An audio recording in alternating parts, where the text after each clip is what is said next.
In a bygone era, in a village surrounded by palm trees called Al-Nakhil, lived a man named Salem the miller.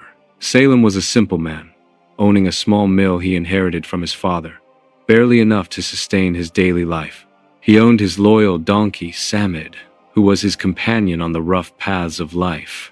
Salim was thin, with a tired face bearing the marks of hard work, and eyes that shone with honesty and kindness.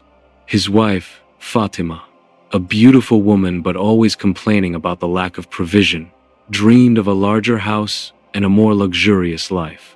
Every morning, Salim would take Samid to collect grains from the nearby farms and grind them, earning his daily bread with difficulty. One day, after a long drought season, the mill could barely operate, and poverty began to knock on the doors of Salem's house strongly. In a cold evening, after Salem returned to his house carrying an empty bag and disappointed looks, he found Fatima at the door, her eyes overflowing with angry tears. She said in a desperate tone, "Oh Salem, I can no longer bear this life. Go and look for your livelihood in another place. For the river has dried up, and with it our livelihood has dried up.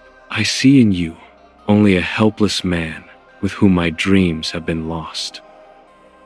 Salim was shocked by her words. He tried to speak, to justify, but the words failed him.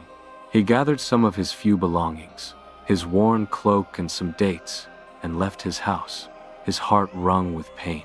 Samid followed him with his usual silence, walking behind him, his calm steps as if saying, "I am with you, my friend."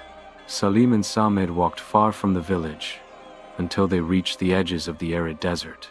Salim sat under a large rock and raised his eyes towards the starry sky and said in a trembling voice, "O Lord, I have nothing in this world but this donkey.